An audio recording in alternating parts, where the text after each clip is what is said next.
ओम साई राम। दोस्तों, आपका अपने चैनल नर्सिंग क्राइटेरिया में स्वागत है। और आज की वीडियो में हम देखेंगे health talk on accidental hazards on toddler. तो ये हेल्थ टॉक का फॉर्मेट और मैं आपको दिखा रही हूँ। और कोई भी और भी टॉपिक आप बनाना चाहते हो तो आप बिल्कुल इस तरह से इस फॉर्मेट में ही हेल्थ टॉक का बना सकते हो। तो सबसे पहले आपको पता होना चाहिए कि ये जो टॉपिक है आप कौन कौन से सब्जेक्ट में इसको ले सकते हो। जैसे कि MSN में आप बना सकते हो इसे, और पीडियाट्रिक के लिए सबसे सूटेबल टॉपिक आपका रहेगा ये। और टॉडलर क्या होते हैं कि जो बच्चे 1 से 3 साल तक के होते हैं उनको हम टॉडलर बोलते हैं।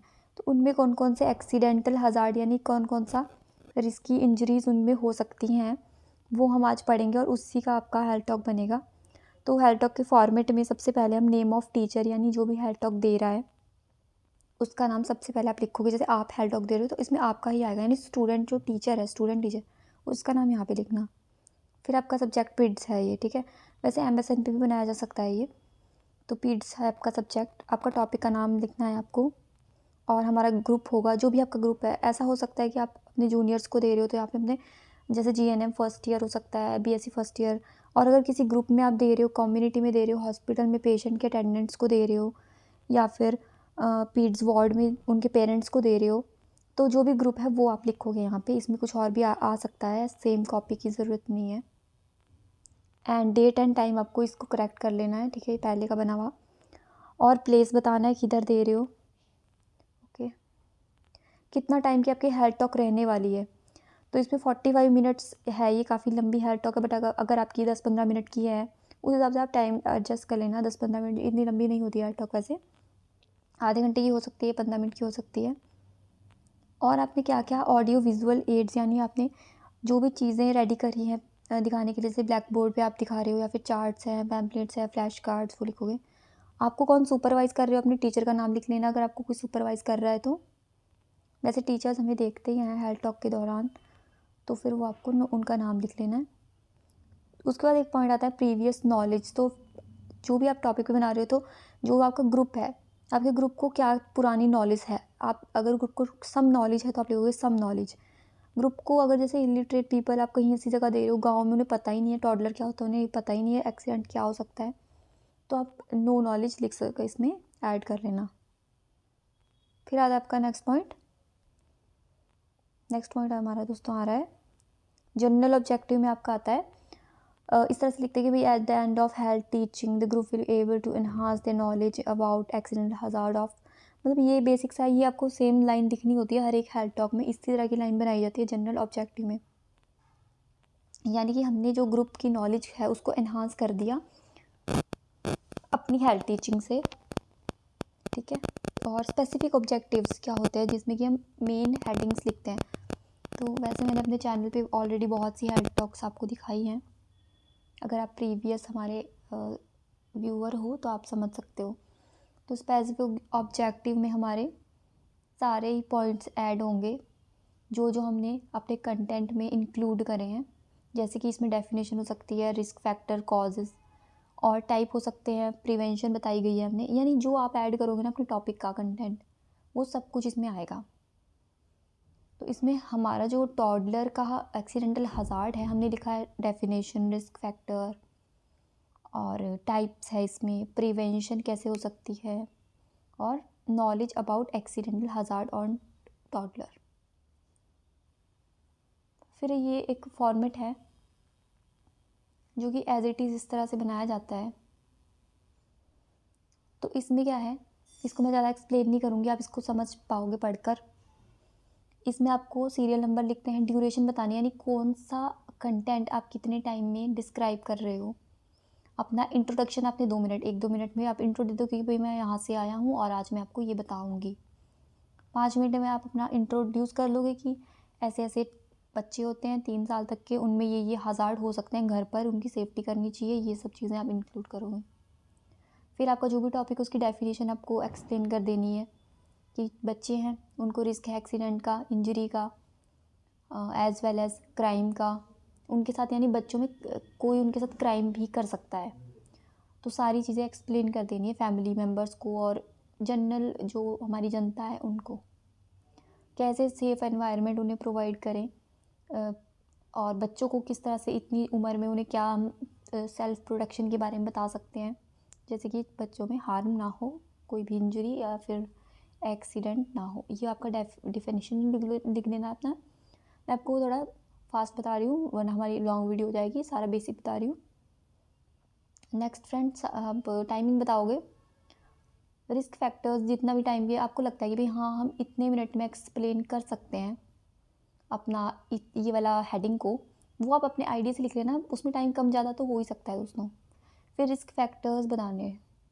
तो रिस्क फैक्टर्स क्या, यानी कि खतरे की घंटियाँ हैं जिससे कि चांसेस हैं कि हाँ बच्चे को एक्सीडेंट बच्चे का हो सकता है, हज़ार्ड कोई ऐसा हो सकता है।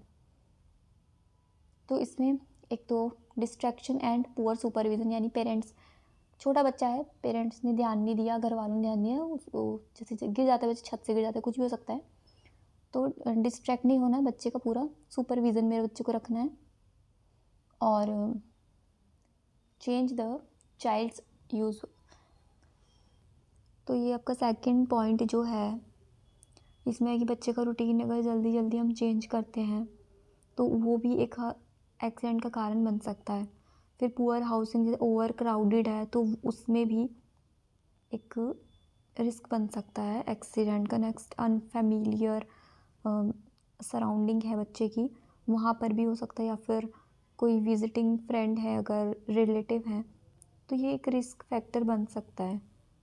एंड नेक्स्ट है,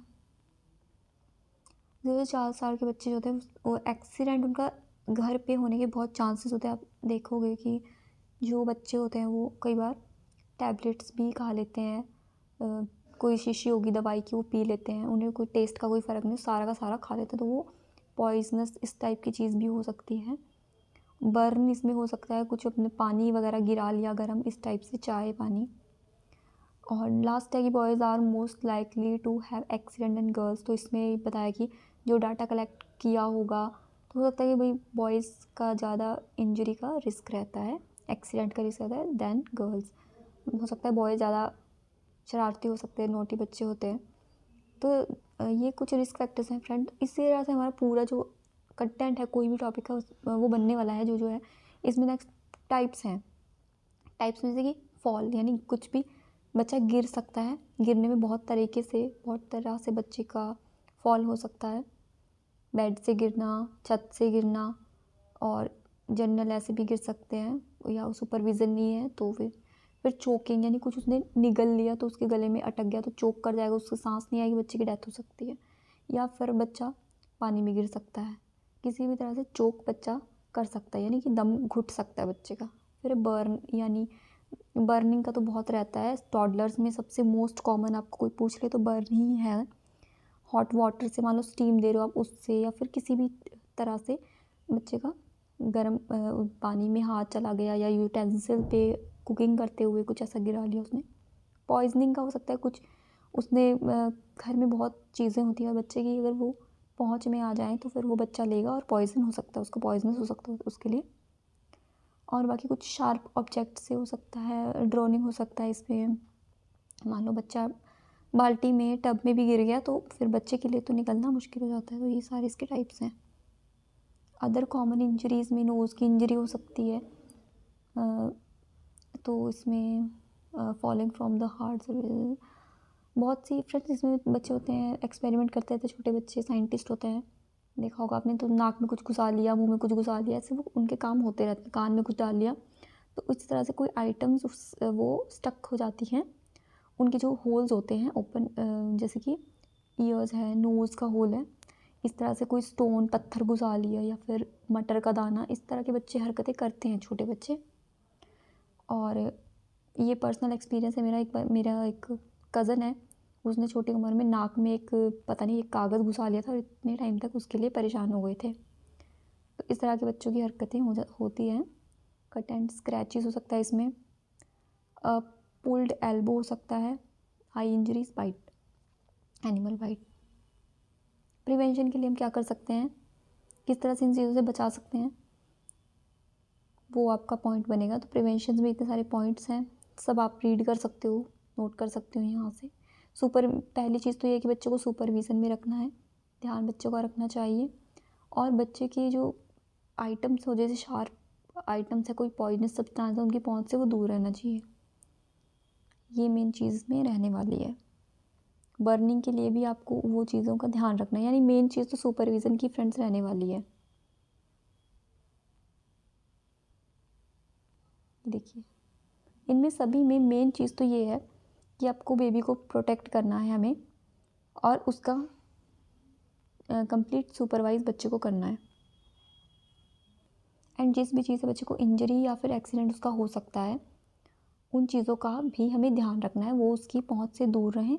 और बच्चे की प्रोटेक्शन के लिए हमें, जैसे बेड पे बच्चा खेलता है, उसको पिल्लो लगाइए, जो टॉयज़ उसके हों वो शार्प ना हो, सॉफ्ट टॉयज़ हों, और छोटे टॉयज़ भी ना हो जो कि वो निगल ले।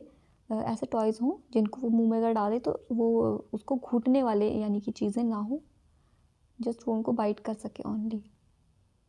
हेल्थ एजुकेशन लास्ट में आप लिखते हो, पूरी आपकी ऑडियंस है जो उन्हें हेल्थ एजुकेट करते हो, ये आप इसमें पॉइंट्स ऐड कर सकते हो। और लास्ट में अपने टॉपिक को आपको समराइज़ करना है, जो जो आपने आज पढ़ाया है अपनी जनता को, अपनी ऑडियंस को, उसको आपको समराइज़ करना है कि यस हमने आज इसके बारे में बताया है, इसका डेफिनेशन बताया है एंड रिस्क फैक्टर्स बताए हैं, ये चीज़ें इसमें आएगी। इवेलुएट करना है लास्ट में। इवेलुएशन में आप अपनी ऑडियंस से, अपने ग्रुप से पूछोगे कि जो भी आपके क्वेश्चंस हैं वो आप इसमें खुद से भी इंक्लूड कर सकते हो कि डिफ़ाइन करो, इसको रिस्क फैक्टर बताइए, क्या किसके रिस्क फैक्टर्स हैं, या फिर प्रिवेंट कैसे करेंगे हम इन हज़ार्ड्स को। एंड ये कुछ बिब्लियोग्राफीज़ हैं फ्रेंड्स, ये आपको हेल्प करेंगी इसको टॉपिक को और अच्छे से रीड करने में। इनमें TNC की बुक है, TNAI की, सॉरी, TNAI की बहुत अच्छी बुक है, उसमें से लिया गया है। ये गुलानी के की कम्युनिटी की बुक्स है, ब्रनर सुधार, ये MSN की बुक है। इसमें फिर सारी बुक्स हैं फ्रेंड्स, काफ़ी सारी इसमें। तो इसमें आपके आपने पॉइंट देखे जो मैंने आपको हेडिंग्स बताई, मैं आपको एक और बताना चाहती हूँ। इसमें ड्यूरेशन है, specific content, teaching learning activities भी एक पॉइंट हमारा बनता है, और एविएट्स का भी बनता है। तो जिस भी आपने यानी कि हेडिंग का एविएट बनाया, मान लो डेफिनेशन का एविएट आपका चार्ट है, तो अब डेफिनेशन के आगे आप चार्ट लिख लेना एविएट करके, एविएट का एक कॉलम बना के।